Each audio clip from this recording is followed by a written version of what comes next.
Okay, let's talk about a material that is literally everywhere. It's in our tallest skyscrapers, it's in the knives in our kitchen, but it's also at the core of some of the most high-tech machines we've ever dreamed up.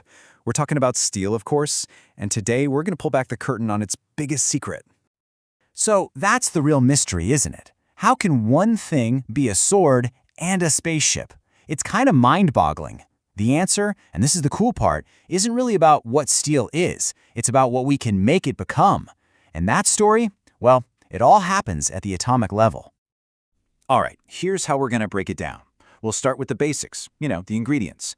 Then we'll head into the forge, see where the magic starts.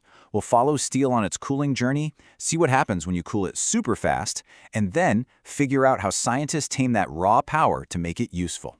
Let's get into it. So, to really get a handle on this whole paradox, we've got to meet the two main players in our story. You'll be surprised. It all boils down to a recipe that seems almost too simple. Right, so first up, you've got iron. That's the star of the show, the bulk of the material, the thing that gives it its basic structure. And then you've got this tiny, almost insignificant seeming addition, carbon. We're talking less than 1% most of the time. But believe me, that little bit of carbon is the secret sauce. It is the key that unlocks everything. You know, no matter what kind of amazing, high-performance steel you're talking about, they all start their lives in exactly the same place. They begin as this one perfectly uniform substance, forged in some seriously intense heat. And that substance has a name, austenite. So what you have to picture is this. Once you get steel above 727 degrees Celsius, that's pretty hot, the iron atoms line up in this really specific way. And this new arrangement creates these perfect little spots for the carbon atoms to just slot right in. At this point, the carbon is totally dissolved, perfectly mixed in with the iron. The best way to think about it, it's just like stirring sugar into a cup of hot water. It all dissolves, right? You can't see the individual grains anymore. It's just one perfect, consistent mixture. Now, this simple, uniform state, this austenite, is the launch pad for everything else. And the secret to making all those different types of steel, it all comes down to one thing: how fast you let it cool. Okay, this is where the real magic happens. That trip from super hot austenite back down to room temperature, that's where steel develops its personality. And I can't stress this enough. The speed of that journey, it determines absolutely everything. Now, scientists aren't just winging it here. They have a playbook, a kind of roadmap for steel called a time-temperature transformation diagram. We'll just call it a TTT diagram. And this map tells them exactly what they're going to get based on how quickly they cool the steel down and for how long. So let's look at the main routes on this TTT map. If you take the scenic route, cooling it down nice and slow, you end up with a pretty soft and workable steel called pearlite. Speed things up a bit, and you get bainite, definitely harder, definitely stronger. But what if you slam on the brakes, cool it almost instantly in what's called a quench? Well, then you create something totally wild, martensite. All right, first stop, pearlite. This is what happens when you let the steel cool down at a leisurely pace. The carbon atoms have all the time in the world to get organized. They neatly separate themselves out, forming these elegant alternating layers. You get a soft layer of iron, which is called ferrite, then a hard layer of an iron-carbon mix called cementite. It's this layered, almost lasagna-like structure that makes pearlite pretty soft and easy to work with. Okay, now let's pick up the pace. If we cool things down faster, the carbon atoms start to panic a little. They don't have time to form those nice, neat layers. Instead, they scramble and form these really fine, almost needle-shaped bits of cementite inside the iron.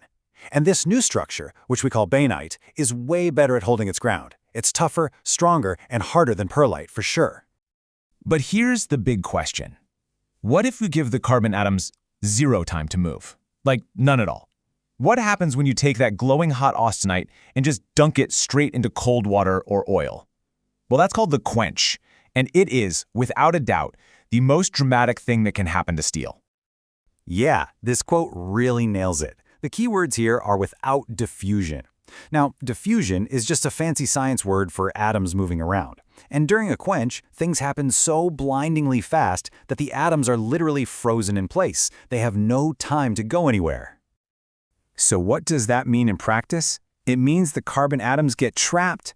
Seriously, the musical chairs analogy is perfect. The music just stops instantly. The iron atoms snap into their new formation for cold temperatures, but the poor carbon atoms are caught, stuck in the middle of the iron grid where they absolutely do not fit.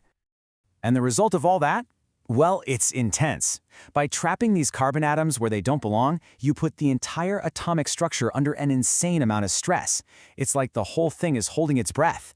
This tension literally warps the iron crystals, stretching them out of their normal, comfy shape into this new, highly strained structure. And all that internal stress is what gives this new stuff, martensite, its superpower. It is off the charts hard and incredibly strong. But, and this is a huge but, all that strength comes at a price. Martensite is also super brittle. Think of it like glass. It's so hard and so tense that if you hit it the wrong way, it could just shatter. Now, obviously, for most things we build, whether it's a sword or a part for a rocket, you can't have something that might just shatter into a million pieces. You need strength, sure, but you also need toughness. So the question is, how do you keep all that amazing strength of martensite but lose the scary brittleness? Well, you have to tame the beast, and you do that with a process called tempering. Tempering is actually a really clever two-step dance. First, you do the full quench, go all in, and make 100% hard, brittle martensite. Then, you gently warm it back up again, not too hot, just a little. And that little bit of heat is just enough to let those trapped carbon atoms wiggle around a bit. They can finally move just enough to relieve some of that insane internal stress. And what you get at the end is called tempered martensite. What we've basically done is create a brand new material at the microscopic level. You get to hang on to most of that awesome strength from the original martensite, but by letting it relax a bit, you get a massive boost in toughness. It is, without a doubt, the best of both worlds. So, as we bring this all together, it's pretty clear, right? Steel's secret isn't just the ingredients. It's not just iron and carbon. The secret is the process. It's the precise control over heat and time. You could almost say that steel isn't just a material. It's a programmable material. And this chart really lays it all out for us. Look over on one side. You've got martensite, the undisputed champion of strength. But as you move across to bainite and then to the different forms of pearlite, you see the strength start to drop off. But what do you get in return? You get more toughness, more workability. This table really hammers the point home. Look at martensite. Strength is through the roof, but toughness is in the basement. Pearlite, it's a nice, decent balance. But check out tempered martensite. That is the sweet spot. You're getting high strength and high toughness. This is why it's the go-to for so many high-performance jobs. By mastering this whole cooling journey, you can basically dial in the exact properties you want for any job you can think of. So in the end, you have to stop thinking of steel as just one material. It's more like a platform. It's a system that you can program with heat and time to get just about any result you want. And that kind of leaves us with one final, exciting question, doesn't it? If we can already do all this, what comes next? As we get even better at controlling these transformations, what incredible new kinds of steel are we going to unlock in the future?